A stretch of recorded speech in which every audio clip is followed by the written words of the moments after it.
ప్రశాంత్ వర్మ టెక్నాలజీని మీరు బాగా నమ్ముతారండి? 100% సార్. అంటే కాదు, ఇది చాలా లాంగ్ టైం ఉండే టెక్నాలజీ, ఇతని తాలూకు మెకానిజం అని అనిపిస్తుందా ప్రశాంత్ వర్మ? అయ్యో 100% ఉంటుంది సార్. ఓకే, ఎందుకంటే ఇప్పుడు మీరు మళ్ళీ హనుమాన్ 2 కూడా చేస్తాం, చేయబోతున్నారు కదా, చేస్తాం. కథ రెడీ అయిపోయిందా? అంత మా వరకు రాలేదు ఇంకా. ఓకే ఓకే, వస్తే ఖచ్చితంగా చెప్తారు మాకు.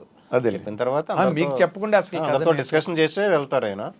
ఫస్ట్ వాళ్ళ స్టోరీ డిపార్ట్మెంట్ వాళ్ళందరూ మాట్లాడుకున్న తర్వాత ఒక స్క్రిప్ట్ రెడీ అయిన తర్వాత టెక్నీషియన్స్ అందరితో మాట్లాడి తర్వాత షూట్కి వెళ్తారు. పక్కాగా వెళ్తారండి ఆయన షూట్కి, పక్కాగా వెళ్తారు షూట్కి. ఓకే, స్క్రిప్ట్ అంతా రెడీ చేసుకొని డైలాగ్ అంతా అయిపోయిన తర్వాత ఎప్పుడుకి వెళ్దాం అనుకుంటున్నారండి సెట్స్కి? షూట్ 2-3 months పట్టొచ్చు సార్. ఇంకా 2-3 monthsలో వెళ్ళిపోతారా? వెళ్తారు. ఓకే, నాకు తెలుసు ఒక 2-3 months బ్యాక్ నుంచి వర్క్ జరుగుతుంది దానిపైన. జై హనుమాన్ 2 పైన జరుగుతుంది అది. ఇంకో 2-3 monthsలో వెళ్ళిపోతాం షూట్కి. ఓకే, ఇప్పుడు మీకు ఒక అవగాహన వచ్చి ఉంటుంది కదా, అంటే సీజీ పార్ట్ ఎంత పెట్టాలి, ఏ పర్సంటేజ్లో సీజీ ఉండాలి, అవన్నీ వాటి మీద తెలియదు చెప్పలేము సార్. అది ఇప్పుడు లొకేషన్కి వెళ్తే కానీ మళ్ళీ ఆయన పెద్ద ఆయన ఏం కోరుకుంటాడో తెలియదు కదా. అదేలే, దాని ప్రకారం కూడా చాలా జరుగుతాయి, చాలా చేంజెస్. తేజనే సీజీ చేయాల్సి వస్తుందో కూడా తెలియదు సార్. తేజన ఆయన ఎందుకు చేస్తాం సార్? కదా, హనుమంతుల వారు మెయిన్ క్యారెక్టర్ అయిపోయి ఇప్పుడు మొత్తం టోటల్గా ప్రపంచం అంతా హనుమంతుడి వెనకాతలు పరిగెడుతున్నదండి. మొన్న శ్రీరామ మందిరం, శ్రీరాముడు ప్రాణ ప్రతిష్ఠ జరగడం, హనుమంతుల వారి టెంపుల్లోకి వచ్చారని చెప్తున్నారు. అప్పుడు 1990లో కూడా బాబరీ మసీదు కూల్చడానికని కరసేవకులకు వెళ్తున్నప్పుడు ఆ జెండా పట్టుకుని ఒక కోతి కూర్చుంది తీయకుండా మిడ్ నైట్ వరకు, ఆ కాషాయ జెండాని పట్టుకుని కూర్చుంది. అలాగే వాళ్ళు పరాశరన్ గారు వాళ్ళు ఆ రోజు జడ్జిమెంట్ ఇచ్చే రోజున ఒక కోతి అక్కడ కోర్టు కారిడార్లో కూర్చుందంట. సాయంత్రం 4:30 వరకు జడ్జిమెంట్ ఇచ్చిన తర్వాత వెళ్ళిపోయిందంట అది. సో ఇలాంటివన్నీ కూడా జనాలు బుర్రలోని బాగా ఉన్నాయి అండ్ బిలీవబుల్ ఆల్సో, నమ్మశక్యమైనవే, నమ్మలేనివి కాదు. 100% సార్. సో ఇవన్నీ ఈ కథ మీద బాగా ఇంపాక్ట్ చూపిస్తాయేమో అని నేను అనుకుంటున్నాను. నెక్స్ట్ ఉంటాయి సార్. ఈయన ఎక్కడి నుంచి ఎత్తుకుంటున్నాడో తెలియదు. అదేలే అట్లా కథని. అదే అంటే మాక్సిమం హనుమంతుడిని గ్లోరిఫై చేయడానికే ఎక్కువ అవకాశం. 100% సార్. సినిమా అంతా హనుమంతుడే ఉంటాడు ఇంకా నెక్స్ట్ సినిమా అయితే. That's what I'm saying. అదైతే 100%. నెక్స్ట్ సినిమా అయితే అంతా ఇప్పుడు మనకి అక్కడక్కడ వచ్చి వెళ్ళిపోయాడు, ఆయన పవర్ చూపించాడు అంతే. నెక్స్ట్ సినిమాలో మొత్తం హనుమంతుడు ఇంకా ఒప్పుకోడు ప్రతి సీన్ లో కనిపించకపోతే. అంటే అది వచ్చే ఆర్టిస్ట్ ని బట్టి కూడా ఉంటది కదా సార్.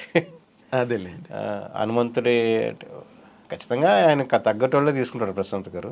ఓకే, తేజ హనుమంతుడు కాదు. హనుమంతుడి క్యారెక్టర్ హనుమంతుడు ఉంటాడు, తేజ ఉంటాడు, కానీ హనుమంతుడి క్యారెక్టర్ ఇంకోళ్ళు ఇంట్రడ్యూస్ చేస్తారు, ఇంకొకరు వస్తారు. ఓహో, అంటే ఇప్పుడు మనకి సీజీలో మాత్రమే కనిపించిన హనుమంతుడు ఇప్పుడు క్యారెక్టర్ వస్తారు. క్యారెక్టర్ వస్తాడు ఇప్పుడు. దుమ్ము లేచిపోతుంది ఇంకా క్యారెక్టర్ వస్తే. ఇంకా ఖచ్చితంగా చాలా పెద్ద స్టారే వస్తాడు. ఎవరండి? లేదు సార్, ఇంకా తెలియదు. అదే డిసైడ్ అవ్వట్లేదు. లేదు అలాగేం లేదు, ఇంకా డిసైడ్ అవ్వలేదు. ఇంకా ఓకే, టాక్స్ జరుగుతున్నట్టు ఉన్నాయి కానీ ఇంకా ఓకే మా వరకు రాలే. బట్ ఇదే మంచి న్యూస్ కదా, నెక్స్ట్ పిక్చర్ కి హనుమంతుడే క్యారెక్టర్ గా రావడం, సీజీగా కాకుండా క్యారెక్టర్ వస్తాడు. సీజీగా చేయాలంటే ఏమో ఒక 4-5 ఏళ్ళు పడుతుంది అది. ఎందుకంటే లాస్ట్ చాలీసా చేయడానికి ఆల్మోస్ట్ ఒక 1 year పైన పట్టింది సార్, ఆ క్యారెక్టర్ చేయడానికి, సీజీ చేయడానికి.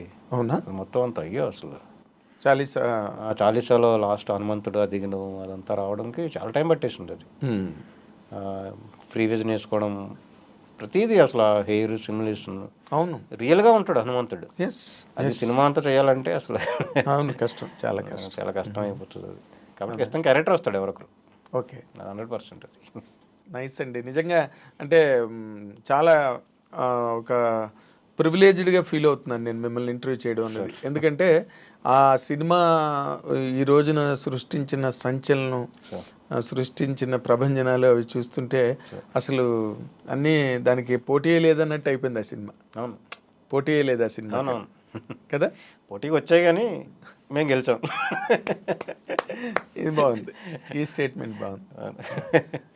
మీరు నెక్స్ట్ పిక్చర్కి ఇంకా మంచి పెద్ద హిట్ కొట్టి ఎడిటర్గా మీ పేరు ఇంకా బాగా, ఎందుకంటే చాలా యంగర్ డేస్లోనే చాలా పెద్ద హిట్ వచ్చేసింది, ఇంటర్నేషనల్ సక్సెస్ కదా ఇది. అవును సార్, అవును. ఎన్ని లాంగ్వేజెస్లో రిలీజ్ అయింది. అవునవును కదా. ఇంకా నెక్స్ట్ చేస్తున్నాం సార్ మళ్ళీ ఇంకా చైనీస్, జపనీస్ ఈ రోజు నుంచి స్టార్ట్ అయింది వర్క్ అది. అవునా? అది కూడా ఇంకా రిలే చేయాలని అనుకుంటున్నాం. అంటే సబ్ టైటిల్స్తో వెళ్తుందండి, వాయిసే ఆ లాంగ్వేజా? ఇంకా డిసైడ్ అవ్వలేదు సార్, అది సబ్ టైటిల్సే ఉంటాయి మోస్ట్లీ. సబ్ టైటిల్ ఉంటుంది అంటే అక్కడ వచ్చే డిస్ట్రిబ్యూటర్స్ని బట్టి ఇంకా చేయాలనుకుంటే ఆ లాంగ్వేజ్కి డబ్ చేసి అట్లా పంపిస్తాం. ఓకే. ఈరోజే డిస్కషన్ జరిగింది అది. ఇంకా ఓకే. దానికి ఒక 2 వీక్స్ పడుతుంది. ఇంకా ఓకే. 2 వీక్స్లో బయట లాంగ్వేజ్లో కూడా రిలీజ్ అవుతుంది. అదే అంటే ఇంటర్నేషనల్ లాంగ్వేజ్, ఇంటర్నేషనల్ లాంగ్వేజెస్ ఇప్పుడు కంట్రీలో ఉన్న అన్ని లాంగ్వేజెస్లోకి వెళ్ళిపోయింది కదా? వచ్చేసాం ఇప్పుడు. ఇంగ్లీష్, జపనీస్, చైనీస్ అట్లా అనుకుంటున్నారు. స్పానిష్ కూడా స్పానిష్ అవన్నీ చేస్తాం ఇంకా. అదేలేండి, మీ ప్రయత్నం చాలా బ్రహ్మ ప్రయత్నం. ఎందుకంటే హనుమంతులు వారిని ఒక సూపర్ హీరో ఉన్నాడని ప్రపంచ దేశాలకి తెలియాలి కదా. అవును, చాలా మంచి వర్క్ నిజంగా. నెక్స్ట్ సినిమాతో ఇంకా ప్రపంచం అంతా గోల్ పెట్టేస్తుంది సార్. ఇంకా మేము అనుకున్నాం ఇప్పుడైతే ఒక మ్యాక్సిమం 300 వరకు వెళ్తామేమో, 300-400కి రీచ్ అవుతామేమో. నెక్స్ట్ ఖచ్చితంగా 2000 కొట్టేస్తాం. అంతేనా? 100% క్రోర్స్. అంతే. Fantastic, fantastic. అసలు మీరే ఇలా ఉంటే మీ ప్రొడ్యూసర్, మీ డైరెక్టర్, మీ హీరో ఎలా ఉంటున్నారు? అతను ఎవరో హీరోకి మెసేజ్ పెట్టాడంట, అది గట్స్ ఉన్న వాళ్ళకి హిట్స్ అని. 100% సార్. మన ఫస్ట్ మనం నమ్మాలి. ఎగ్జాక్ట్లీ. మనం కాన్ఫిడెంట్గా ఉండాలి. ఆ కాన్ఫిడెన్స్తోనే మిగతా అన్ని సాధించేస్తాం అంతే. అవును, కరెక్ట్. ఫస్ట్ మా డైరెక్టర్ గారు నమ్ముతారు, ఆయనలో మాకు 10% ఉంటుంది అంతే. ఆయనకు ఉన్న గట్స్లో మాకు 10% ఉంటాయి అంతే. అంతేలేండి, మీది ఇన్ జనరల్గా మీరు యూఆర్ రిఫ్లెక్షన్ కదా. అంతే. ఆయన చేసి పెట్టి షూట్ చేసి తీసుకొచ్చి పెట్టిన దాన్ని మీరు చెక్కడం. అవును కదా. అవునవును. So you are always a dependent on him. అంతే అంతే డైరెక్టర్ మీద. అంతే అంతే. ఏది చేసినా డైరెక్టర్ గారు అంతే. ఫైనల్ గా ఎంత పెద్ద చేసినా కానీ డైరెక్టర్ షాడోలోనే ఉంటాం మేము. అంతే అంతే. ఎంత పెద్ద ఎడిటర్ అయినా అంతే సార్. ఎంత పెద్ద ఎడిటర్ అయినా ఎవరైనా కానీ డైరెక్టర్ షాడో, డైరెక్టర్ కిందనే ఉండాలి. అంతే అంతే. 100% అది. అదే అంటే నాకు నేనుగా ఏం చేసేలేను కాదు. ఎగ్జాక్ట్లీ. ఆయన షూట్ చేసి తేవాలి కదా. ఏం చేసినా ఆయన కథలో చేయాలి. ఆయన కన్సీవ్ చేసి తెచ్చిన. కాకపోతే మేమేంటంటే ఆయన ఆలోచనకి తగ్గట్టుగా మేము చేసుకుంటూ వెళ్ళాలి. అవును. అప్పుడు ఆయన హ్యాపీ ఫీల్ అవుతాడు, మేము హ్యాపీగా ఉంటాం. ఇంకా అది ప్రోడక్ట్ ఫైనల్ గా సేఫ్గా ఉంటుంది. ఎగ్జాక్ట్లీ. అక్కడ నా ఆలోచన తగ్గట్టు నేను చేసుకుంటూ వెళ్ళిపోతే ఆయన అనుకున్న కథ వేరే ఉంటుంది, నేను చేసేది వేరే ఉంటుంది. అవన్నీ కూర్చోవట్లా. అవును, సెట్ అవ్వు. కాబట్టి ఆయన అంతే డైరెక్టర్ గారి కాలంలోనే వెళ్తాం అంతా. Very nice. నెక్స్ట్ పిక్చర్ మీరు అన్నట్టుగా 2000 కోట్లకి ఇప్పుడే టార్గెట్ చేసే రేంజ్ లో హనుమాన్ 2. అప్పటికి మేము వస్తున్నామంటే థియేటర్లు ఆపుతారు సరే.